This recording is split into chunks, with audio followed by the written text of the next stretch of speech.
Houston, this city sprawls over 600 square miles, an area so big that Chicago, Philadelphia, Baltimore and Detroit could all fit within it simultaneously. The 9-county Houston metropolitan region, covering more than 10,000 square miles, is almost as large as the entire state of Massachusetts. No single image or patch of land tells the whole story of Houston. But a journey along the 21-mile stretch of Interstate 45 starting near George Bush Intercontinental Airport that leads downtown toward the site where the city was founded is one place to start. The highway now traverses vast stretches of dislocation and pain in the wake of Hurricane Harvey's wrath, as Houstonians begin coming to grips with the devastation that the receding floods left behind. But the road also reflects the essence of an often misunderstood city. On the surface, Houston is a utilitarian, sometimes unsightly sprawl of supercharged commerce. Underneath, it can often be a place of remarkable heart and grit, a city built on inhospitable ground that fully expects to rebuild from the storm's ravages. Here are snapshots along the road. The view from up here on the highway is unromantic and brutally efficient, not unlike the overall aesthetic of a city synonymous with air conditioning and AstroTurf. It is all pavement, sky, Jersey barrier, billboard and Long John Silver ''S. But down below on West Road, another Houston goes largely unseen. A homeless man who lives beneath the overpass with his wife walked to a nearby dollar store. They had $8 between them. When he returned, they had $7. He bought a wide-handled broom to sweep their patch of sidewalk. "We stay here, man," said Tracy Moore, 32, his belongings next to him in a Home Depot shopping cart. "I don't want people to think that we're trashy because of all the trash from the flood." On the day of the floods, a fire marshal drove up to them and asked them if they wanted a ride to a shelter. They declined, but Mr. Moore was moved by the offer. "Houston's a family," he said. "It's a family before it's a city." After he swept, Mr. Moore leaned the broom against the shopping cart, and he watched as his wife arranged a blanket neatly on the sidewalk and sat down to read the newspaper. About 13 miles from the airport, a few blocks from the interstate and far from the downtown skyline, the mountains of Lingrove Drive were growing higher and higher.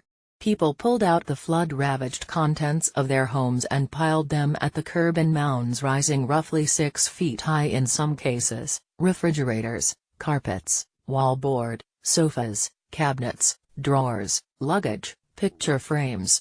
It was broken junk, breaking hearts. "Nobody gives you your stuff for free," said Sabrina Rodriguez, 30, as she stood on the lawn a few steps away from her pile. "You work for it. And to see everything go, just like that. It might not have gone all the way to my roof, but this right here is going to take money. It's going to take money to fix, money that I don't have." One of Ms. Rodriguez's neighbors, Rigoberto Galdems, 40, stood inside his empty home and bent down next to the kitchen to show the water line on a cabinet, about 1 foot of water. Not a lot, it seemed. But just enough.